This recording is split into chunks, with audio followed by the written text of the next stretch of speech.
तो देखो ये बात ना तुम्हें पूरे यूट्यूब पर कोई नहीं बताएगा, लेकिन मैं तुम्हें बता रहा हूँ कि अपनी बेइज्जती कराओ, जितना हो सकता है अपनी बेइज्जती कराओ, क्योंकि ये बेइज्जती वाले एक्सपीरियंसेस तुम्हारी लाइफ में तुम्हारा सेल्फ कॉन्फिडेंस शेप करने के लिए काफ़ी ज़्यादा ज़रूरी साबित होते हैं। अगर तुम स्कूल या कॉलेज में हो तो ऐसी ऐसी चीज़ों में पार्टिसिपेट करने की कोशिश करो जहाँ पर तुम्हें पूरा यकीन है कि लोग तुम्हारा मजाक बनाने वाले हैं, तुम वहाँ पर एम्बेरस होने वाले हो।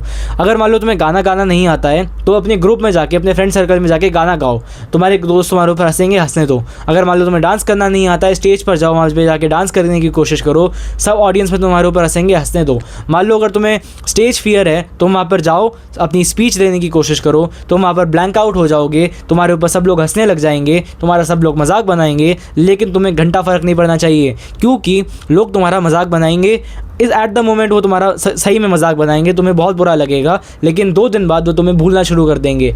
1 हफ्ते बाद हो सकता है उन्हें याद भी ना रहे कि तुम वहाँ पर जाकर अपनी बेइज्जती करा कर आए हो। लेकिन तुम्हारी लाइफ में वो बेइज्जती वाला एक्सपीरियंस इसलिए ज़रूरी हो जाएगा क्योंकि अगर मान लो आगे तुम कभी स्टेज पर जाते हो तो तुम ये चीज़ फेस कर चुके हो कि ऑडियंस हंसती है तो तुम्हें कैसा लगता है। तुम्हारे दिल से वो डर निकल जाएगा कि तुम स्टेज पर हो, तुम ब्लैंक आउट हो गए हो, तुम्हारे सामने ऑडियंस हंस रही है, तो तुम्हें किस तरह से वहाँ पर मैनेज करना है। तुम्हारे दिल में पहले से ही होगा कि अगर लोग हंस रहे हैं ना तो मुझे किस तरह से मैनेज करना है वहाँ पर जाकर, तो तुम्हें इस चीज़ का डर निकल जाएगा।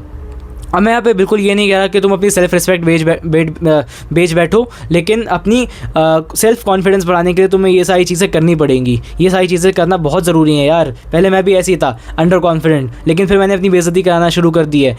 जब मेरे को डांस करना नहीं आता था मैं वहाँ पर जाके डांस करता था, जब मुझे गाना गाना नहीं आता था मैं वहाँ पर जाके गाना गाता था, और जब मेरे को स्पीचेज़ नहीं आती थी तो मैं जाके स्पीच देता था स्टेज पर। मुझे मालूम था लोग मुझ पर हंसेंगे, लेकिन मुझे उनसे घंटा फ़र्क नहीं पड़ना चाहिए, क्योंकि लोग मेरी ज़िंदगी को क्यों शेप कर रहे हैं, मैं अपनी ज़िंदगी को शेप करूंगा ना यार। मुझे दूसरों से क्या फ़र्क पड़ता है, लोग मेरे पास हंस रहे हैं, अच्छी बात है यार, हंसी ये खुशी मैं अगर फैला पा रहा हूँ अपनी हरकतों से तो क्या दिक्कत है। बस सेल्फ रिस्पेक्ट के ऊपर बात नहीं आनी चाहिए, बाकी तो तुम कुछ भी करो कोई दिक्कत नहीं है यार। फोड़ डालो सबको, अपनी सेल्फ रिस्पेक्ट को काबू में रखते हुए सेल्फ कॉन्फिडेंस को बढ़ाओ और अपनी बेइज्जती कराओ जितनी हो सकती है यार।